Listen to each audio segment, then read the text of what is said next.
Assalamualaikum warahmatullahi wabarakatuh. Perkenalkan, nama saya Rizal, NIM 1200034, Prodi Teknik Informatika, domisili Kaltim, Sulawesi Tenggara. Di video kali ini saya akan menjelaskan tentang materi pengantar teknologi informasi. Ya, langsung saja, yaitu bahasa pemrograman atau IF, cache, dan perulangan. Next, jenis-jenis pernyataan kontrol. Di sini jenis-jenisnya ada 5. Yang pertama, penyeleksi kondisi. Penyeleksi kondisi terbagi menjadi 3, yaitu pernyataan if, pernyataan switch, dan operator. Kedua, perulangan kondisi. Perulangan kondisi terbagi menjadi 3, yaitu pernyataan while, 2 pernyataan do while, dan terakhir pernyataan for. Ketiga, pernyataan break. Keempat, pernyataan continue. Kelima, pernyataan exit atau D. Next, pernyataan if.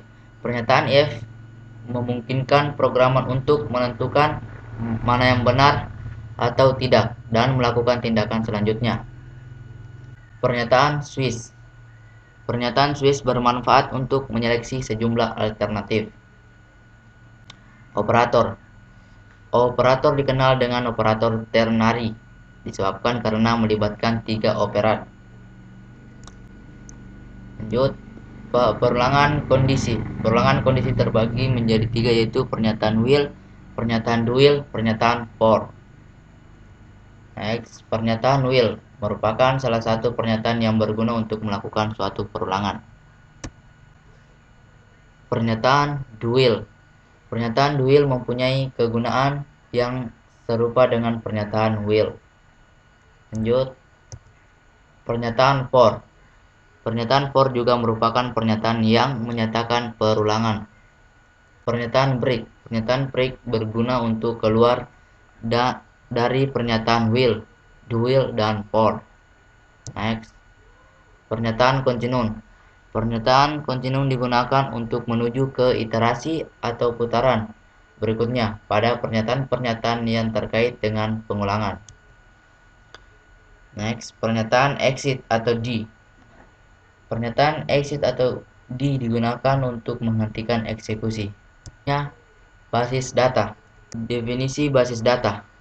Istilah basis data itu terbagi menjadi 2. Pertama, lemari arsip dan penyimpanan data.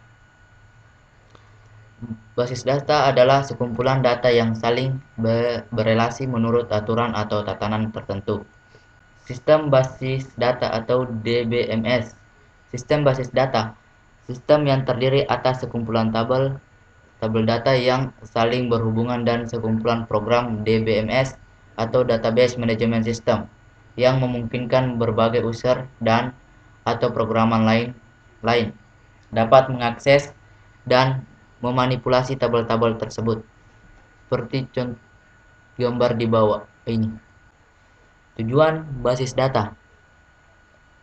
Prinsip kerja basis data itu pengaturan data atau arsip. Tujuan basis data yaitu 1. Kemudahan dan kecepatan dalam pengambilan data atau speed. 2. Efisiensi ruang penyimpanan atau space, mengurangi atau menghilangkan redundansi data.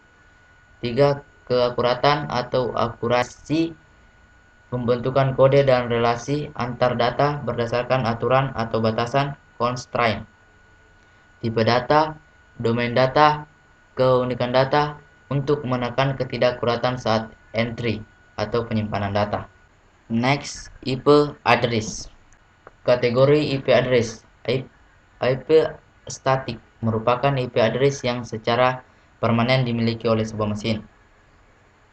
Selanjutnya, IP dinamik. IP address pada sebuah mesin yang selalu berubah sesuai dengan pemakaian IP address dalam jaringan pada saat itu yang diatur oleh DHCP server.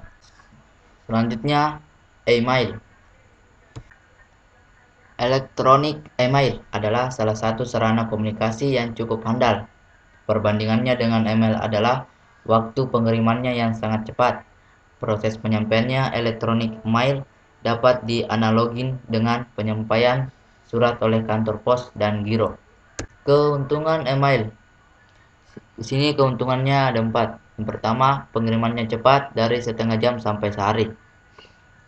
Kedua, sangat murah biayanya, yakni beberapa detik dari pulsa telepon, baik di dalam maupun ke luar negeri. 3. Dapat mengirimkan banyak surat dengan mudah. 4. Surat yang datang dapat dengan mudah dicatat dan dikembalikan pengirimannya atau disampaikan kepada orang lain. Next, pengantar e-commerce. Next, model bisnis umum e-commerce. Di sini ada 9. Pertama, penjualan online atau langsung tanpa melalui perantara. 2. Sistem tender atau reverse auction elektronik. Suatu model di mana seorang pembeli meminta kandidat penjual untuk mengajukan penawaran harga. Pemenangnya yang mengajukan harga terendah. 3. Lelang dengan harga beli. Name your own price. Suatu model di mana pembeli menentukan harga yang ia mampu bayar dan mengundang para penjual yang dapat menjual dengan harga tersebut. 4. Affiliate marketing.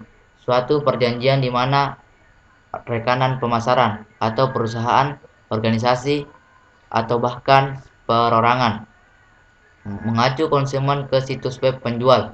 5. Viral marketing.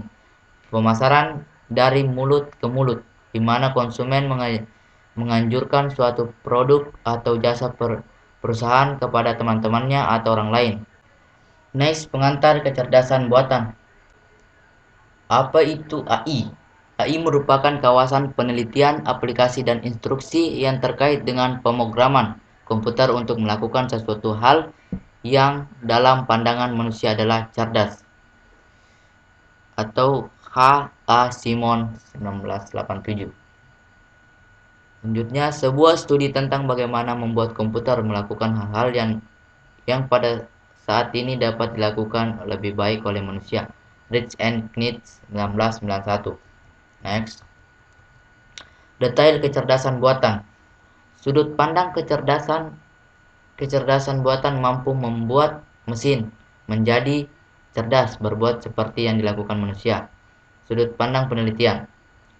Kecerdasan buatan adalah studi bagaimana membuat komputer dapat melakukan sesuatu sebaik yang dilakukan manusia. Next, 2 bagian utama AI. Pertama, basis pengetahuan atau knowledge base. 2. Motor inferensi atau inferences engine.